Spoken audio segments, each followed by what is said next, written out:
环球旅行现在从西非最不发达的国家之一毛里塔尼亚出发，第二个西非国家塞内加尔。毛里塔尼亚是真的穷，这边的人是挺苦的。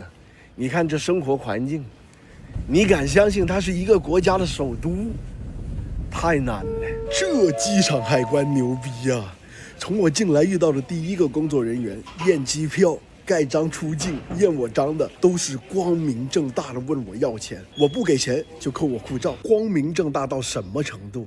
在出境盖章的窗口，他有摄像头，有录音，他先用手势跟法语讲一遍，我装听不懂啊，他又用英文讲一遍 money， 我还是装听不懂。结果他来了一句中国话，钱。牛逼，算你狠，那我只能给了呀。很难想象这个国家在其他的地方办事是怎么样，所以啊，穷还是有道理的。因为从毛里塔尼亚到塞内加尔陆路是走不通的，只能坐飞机，1个小时就到了，很快。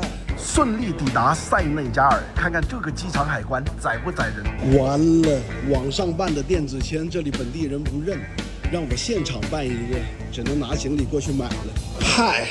到头来还是一盘生意，这个估计是免费的，只是有点烦，占了我2页，我本来页数就不多了。问我要了50美金的好处费，但是这边收敛了一点，是给我拉到厕所的小隔间问我要的。这边的钱看起来有点劣质啊，额度还有点大，再办张本地的电话卡，不然寸步难行，地图都打不开呀。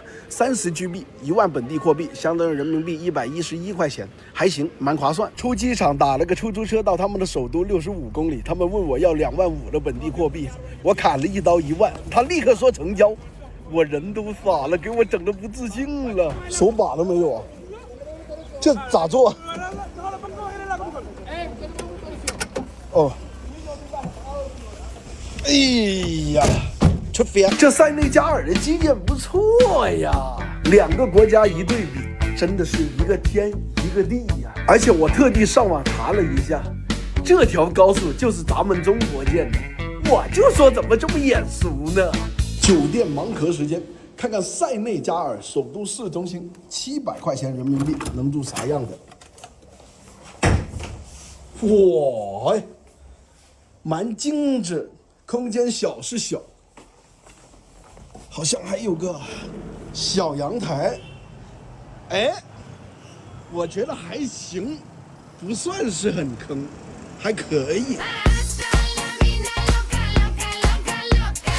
虽然这些地方看起来很破旧、很老旧，但是起码没有异味，没有那一种腐臭的味道，没有过多的脏乱差。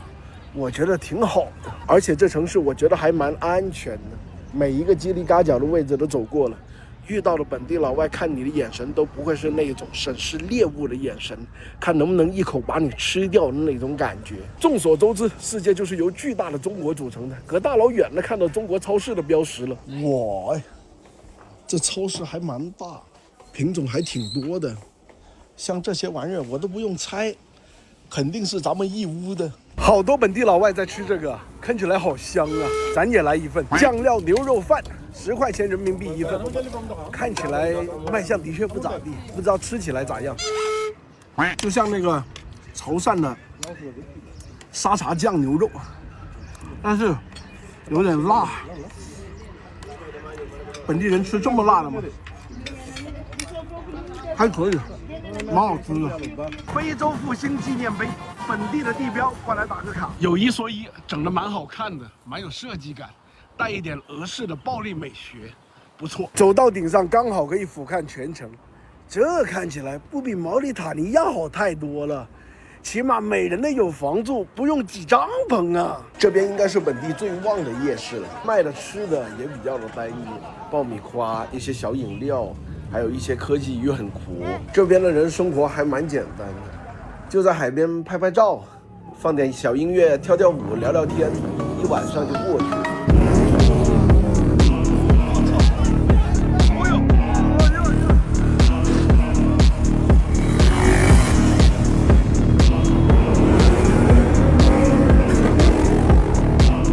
路边还能看到一群鬼火少年在炸街，非洲版《速度与激情》。这里是非洲大陆最西边的一个角，也叫西非之角。这若隐若现的灯塔，再加上大西洋波涛汹涌的浪潮，还蛮好看，蛮有感觉的。我没眼花吧？在这么叽里嘎角的位置，那么偏僻的海边，还有中国人在这里做生意开饭店呢，还叫西海饭店。这是饮料还是果汁啊？看起来蛮奇怪的。整一个10块钱人民币一杯啊，我感觉是被宰了。尝一下。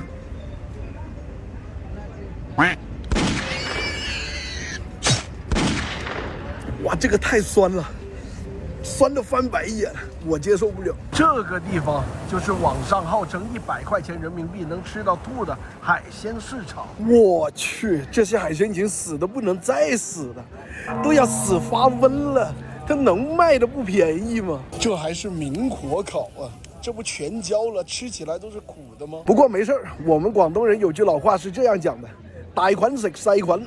细菌当补品。虽然是给我分配了一个1线海景观餐位，但是我感觉一会儿要跟这些苍蝇抢吃的。这就是100块钱人民币能吃的海鲜了。我觉得没有网上讲的那么的性价比，因为它的质量并不高。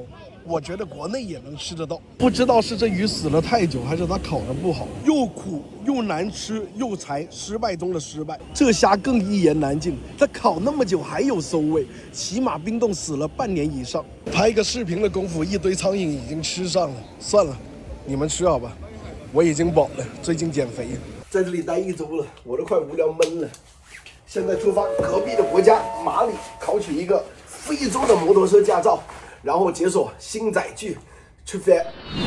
丝滑入境啊，没有被任何为难，因为是本地的中国摩托车商来接了我，走的 VIP 通道。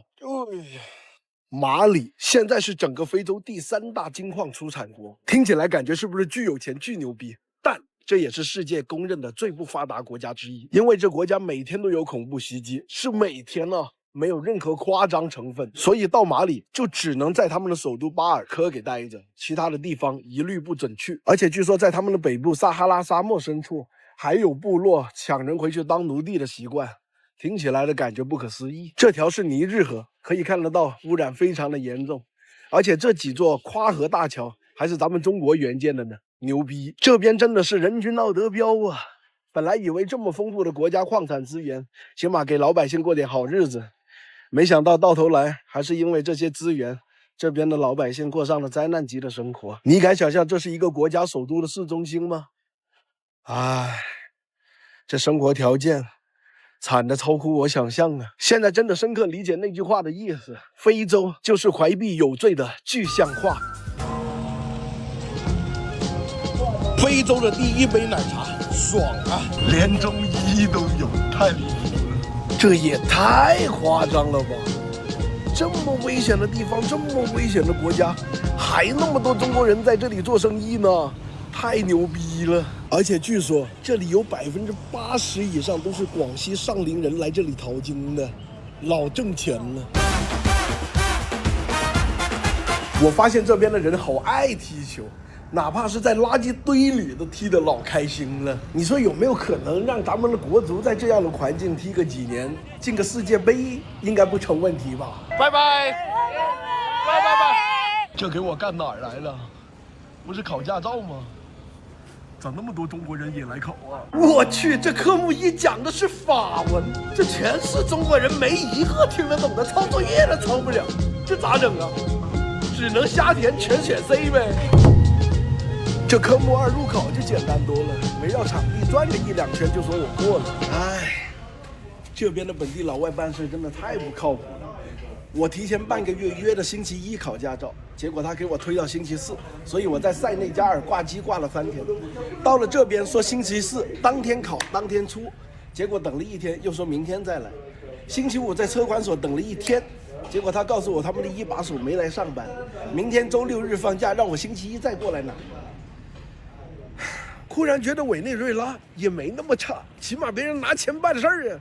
这边的人不但拿钱不办事儿，还浪费我时间。旅行就跟人生一样，世事无常，大肠包小肠，只能找个好的地方挂机2天，看看星期1能不能拿得到驾照。太离谱了！星期一，那个要签字的领导又不上班，星期一不上班，星期四不上班，星期五不上班，咋了？你一个月只上1天班呢？啊！但这不是最要命的。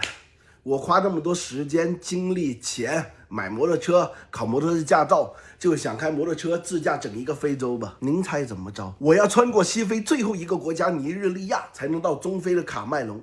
结果前几天他突然宣布，中国人的电子签、落地签全部取消，所以这半个月就属于白折腾。唉，保持微笑，嘻嘻。